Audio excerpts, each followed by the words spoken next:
This is a $4,000 Magikarp.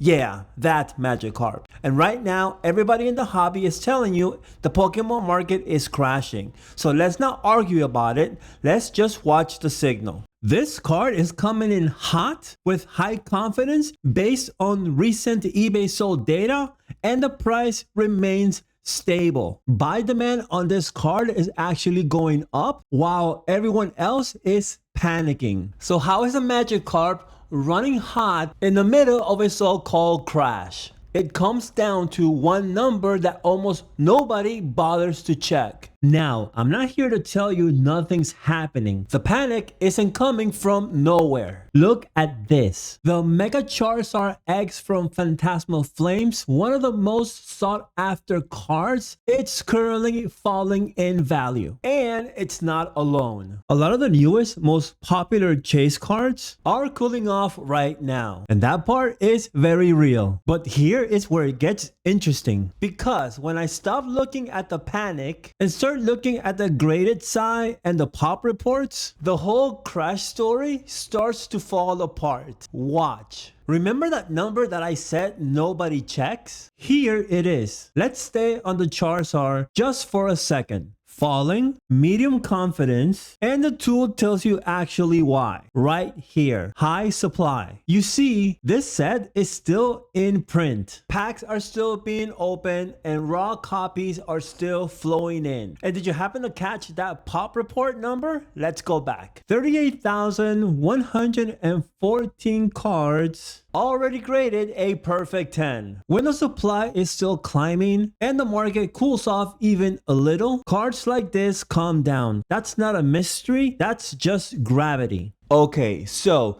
if in-print supply is the problem, so the obvious fix is just buy out-of-print cards because they hold their value. You've heard that advice hundreds of times. Let me show you why that's only half true. This is the Bubble Mew from Paldean Fates. Gorgeous card, everyone loves it, and it's also falling. But Paldean Fates is out of print. Packs are not being made anymore. So by that logic, it should be safe, right? Here's why it isn't. 16,000. 16,000 of these already exist in a perfect 10. Sure, they stopped printing the packs, but the graded market was never actually scarce. When there are already out there 16,000 gem copies circulating in the market, closing the print run doesn't save you. These slabs are just simply available in a PSA 10 everywhere. You can partially blame that PSA grading boom from 2 years ago. It was affordable, accessible, and people were pulling this card and sending it to PSA in droves. Now, come back to our Magikarp.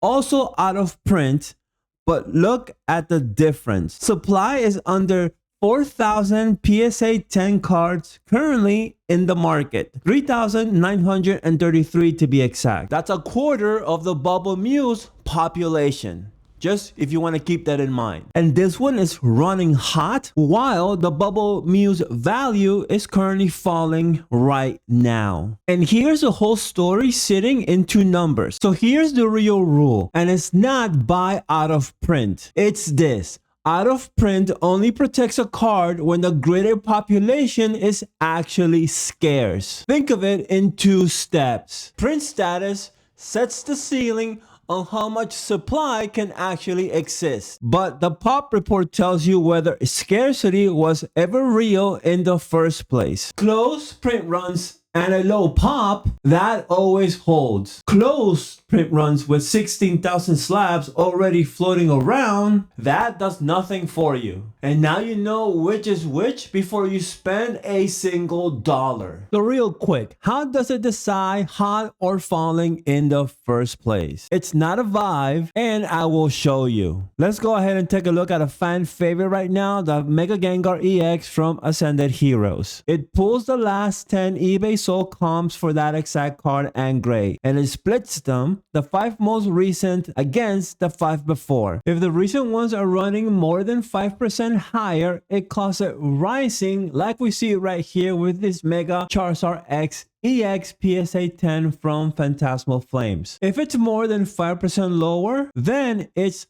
falling, like we see right now with the Mega Charizard EX from Phantasmal Flames. Same card from the same set, different artwork and different rarity. If it's anywhere in between, it stays stable. It won't panic over noise. It stays stable and won't panic over any noise, like panicking over fictitious market crashes. I broke the whole thing down in my last video. The point is, everything you've seen are real sales talking and not me guessing. So let's go back to the headline, everything is crashing. This is what they're conveniently not telling you. The Charizard EX from 151 at a PSA 10 is currently holding stable. Very popular card, sought after by both collectors and investors, but I have seen the raw form dip in price over the last few days. Team Rocket's Mewtwo EX from Destined Rivals at a PSA 10, also holding stable with high confidence.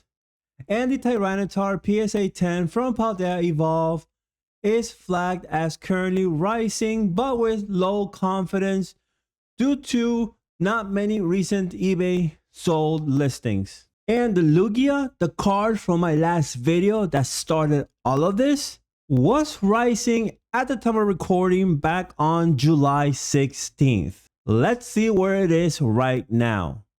So as of today's date, July 23rd, it is holding now at stable with high confidence.